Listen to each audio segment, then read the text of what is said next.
All right, this is my 5 audience members for my speech.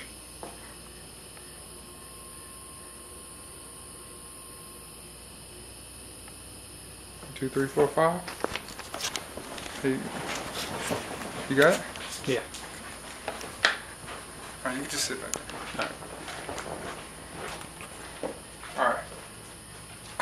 Today, I'm going to be talking about Albert Einstein. This is my tribute to him because I feel like he's one of the greatest men of our country and one of the greatest minds. He is mostly remembered as a great scientist, but as he said himself, my life is divided between equations and politics.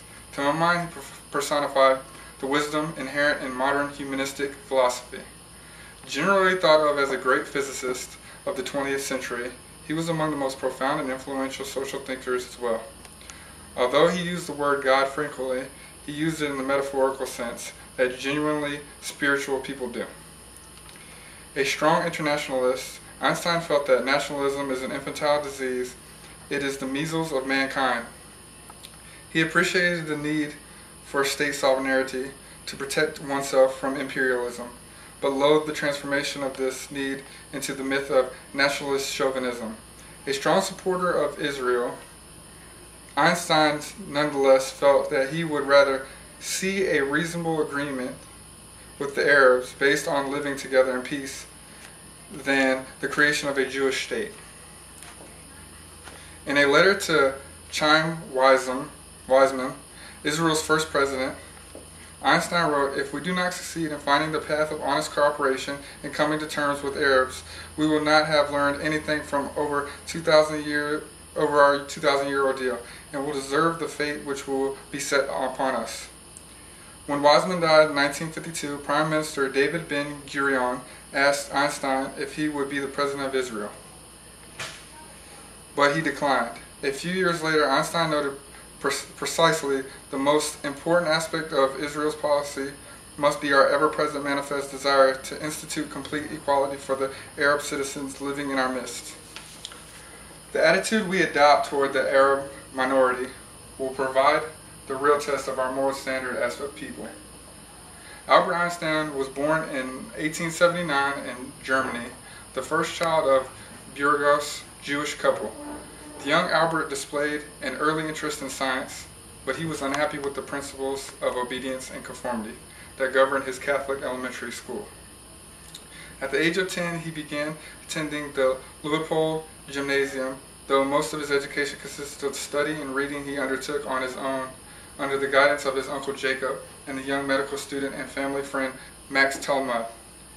Talmud recommended popular science and philosophy books that put an abrupt end to the boy's short-lived but intense religious fervor, perhaps to the relief of his non-observant parents.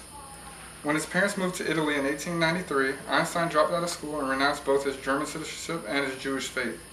He applied to the study of Jewish Polytechnic and Advanced Swiss Technical Institute. However, he failed the entrance examinations and was not accepted until spending a year of preparation at a Swiss secondary school.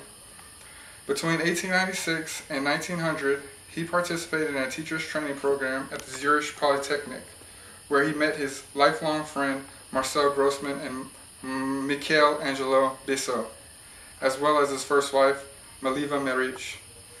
Following the completion of his program in the 1900, Einstein went on to work as a teacher and tutor in the series of posts in Germany and Switzerland.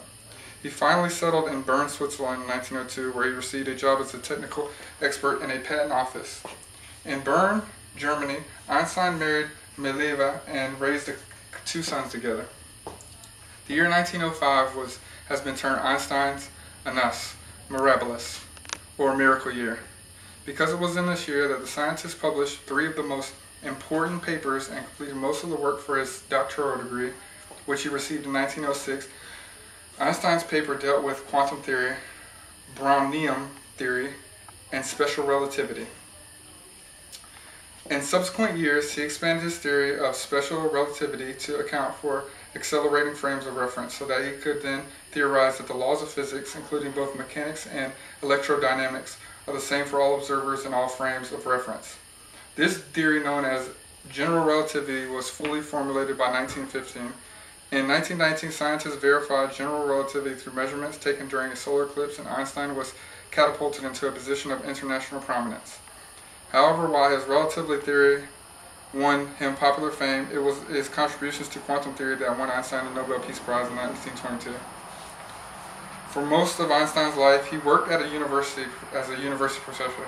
He began at the University of Bern in 1909, but also taught at Prague and Zurich before ultimately settling to the University of Berlin and Prussian Academy of Sciences in 1950.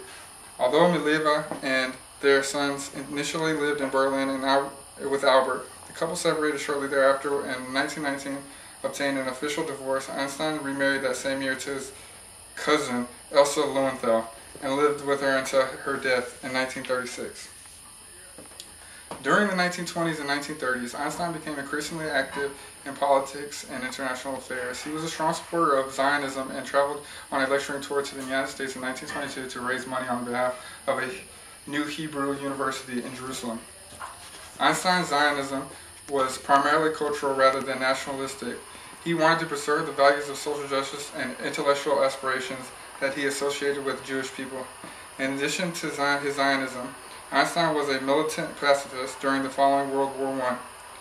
He was critical of nationalism and committed to the idea of single world government without any need for armed forces. Through the 1920s, he participated in the numerous peace campaigns and wrote articles on international peace and disarmament. However, when Hitler's National Socialist Party came to power in Germany in 1933, Einstein began to rethink his rigid pacifist stance. When the Nazis began targeting him in their anti-Semitic propaganda, Einstein resigned from the Prussian Academy of Sciences and accepted a full-time position at the Institute for Advanced Study at Princeton University. Einstein departed further from his pacifism during World War II when he actively participated in war effort, working for the U.S. Navy and writing a letter to President Roosevelt in 1939 in which he urged him to accelerate the nation's nuclear weaponry development. However, Einstein never advocated the dropping of the atomic bombs in Japan, worked until his death in 1955 and campaigned for international peace and nuclear disarmament. Einstein's greatest contributions to physics were his synthesis of mechanics and electrodynamics. Through his relative theory and his challenge to the Newtonian physics through his quantum theory, however, the impact of his ideas was not limited to science. Einstein's achievements influenced philosophy, art, literature, and countless other disciplines. As an individual, passionate in his convictions and outspoken in his politics, Einstein transformed the image of the scientist in the 20th century. It comes as no surprise, therefore, that Time magazine selected Albert Einstein as Person of the Century, hailing him a genius, political refugee, humanitarian locksmith of the mysteries of the atom and the universe. And that's the main reason why I chose him as a tribute, because I looked up to him and I read all his books that he came out with. And that's my speech. Thank you.